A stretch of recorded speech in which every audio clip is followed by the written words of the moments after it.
മക്കളെ, അപ്പേനെ പോലെയല്ല അമ്മ വണ്ടി ഓടിക്കുന്നത്. അപ്പേനെ പോലെ എപ്പോഴും സ്മൂത്തായിട്ട് ഗിയർ മാറ്റാനും ബ്രേക്ക് ഔട്ടാനും അമ്മയ്ക്ക് പറ്റിയെന്ന് വരില്ല. അതുകൊണ്ട് അമ്മയുടെ കൂടെ വന്നെന്നുണ്ടെങ്കിൽ എല്ലാവരും ബെൽറ്റ് ഇട്ടിരിക്കണം. കേട്ടല്ലോ? റൂൾ നമ്പർ 2, കലപില എന്ന് അമ്മയോട് വണ്ടിയിൽ ഇരുന്ന് സംസാരിക്കരുത്. അമ്മയ്ക്ക് എപ്പോഴും ശ്രദ്ധ വേണം.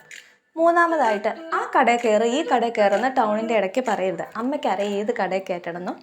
അതുകൊണ്ട് മിണ്ടാണ്ടിരുന്നോളണം. പിന്നെ അങ്ങോട്ടും ഇങ്ങോട്ടും വഴക്കുണ്ടാക്കരുത്. ഇത്രയും കാര്യം സമ്മതിച്ചാൽ മാത്രം അമ്മയുടെ കൂടെ വണ്ടി പോന്നാൽ മതി. സമ്മതിച്ചോ?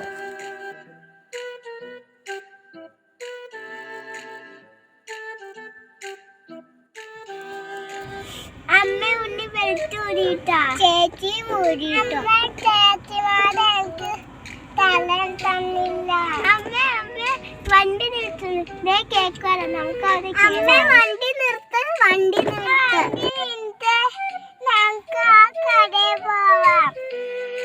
എൻ്റെ പിള്ളേരെ ഒന്നും മിണ്ടാണ്ടിരിക്കും. ഇത് പറഞ്ഞിട്ടല്ലേ വീട്ടിൽ നിന്ന് ഇറക്കിയത്. ഒന്ന് മിണ്ടാണ്ടിരിക്കും. ടൗണാ.